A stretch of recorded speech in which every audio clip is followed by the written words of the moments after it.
our first of many conversations with the author at the Gumboro Italian restaurant. So here's the menu, Ian. Thank you very much. Gumboro are run by the Di Martina family, who are a good family, good friends of ours, and they've been doing Connaught launches for over 10 years now. I'm going to have the Di Martina, which is their pasta, chicken avocado, pesto, spring onions, dash of cream and Napoli sauce. I'm going to just have something very light. Yeah. I'm going to have the entree-sized calamari. So, and we're here to talk about 10 remarkable Australians. They made their mark on the world but were forgotten. That wasn't the original subtitle, was it? No, the original title was Interesting Lives, and I was persuaded that that was just too sort of laid back and understated. I needed something a bit more positive, and so then it became Remarkable Australians, and that could have been anything. And it was actually Geoffrey Blaney who said, no, call it 10 Remarkable Australians, so the public will know they're going to get 10 biographies. Now tell me, why 10? Were there more? Were there less? And you had to build it up to 10? When I started writing, I didn't know how many it was going to be at the end, but it ended up being 10. How did you come across the 10? Well, that's the interesting story. Yeah. That's the story of the book. The other thing is to say, why did I write the book? And it's because I've had a lifetime of reading history and biography, not just Australian, but international. And on a number of occasions, I would be reading a book that had by an author who's not Australian about events that did not concern Australia, and an Australian I'd never heard of would pop up.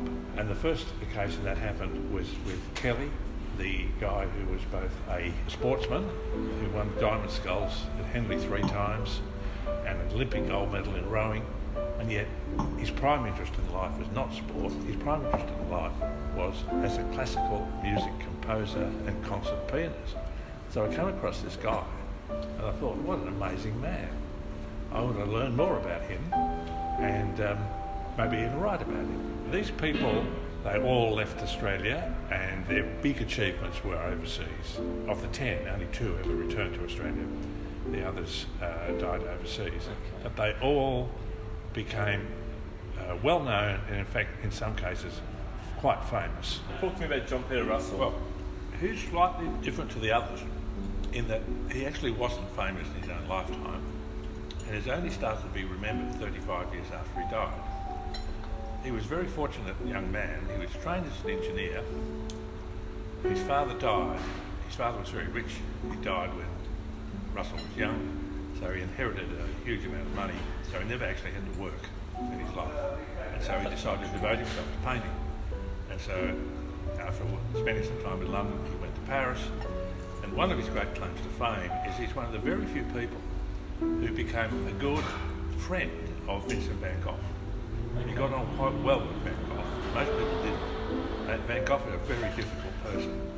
Russell also mixed with some of the other great names of French painting at that time.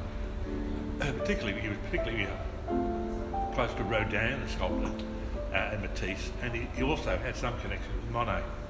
Okay. Although not close, which is surprising because Russell's paintings most resemble Monet more than any of the other French painters. He left Paris, as most of the great French painters did, and went and lived in the countryside. He lived in Brittany, on an island off the coast of Brittany, in fact, a place called Belle-Île. And he raised a very large family, built a mansion. Much to everyone's surprise, including mine when I read the biography, he came back to Australia.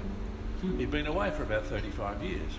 His family were totally European. They were bilingual English-French. He had 5 sons and a daughter. And yet he came back to Australia. And he came back and no one really noticed his return. Just a quiet guy, built a house on Sydney Harbour and died unnoticed. And now his paintings are worth a fortune. He died in, I think, 1930. In about 1975 was the first exhibition after he died, and now his best paintings sell for over $1 million. So he's a very interesting story, but he's different to the others. Yeah. That he was unknown, and now he's better known than he was during his own lifetime.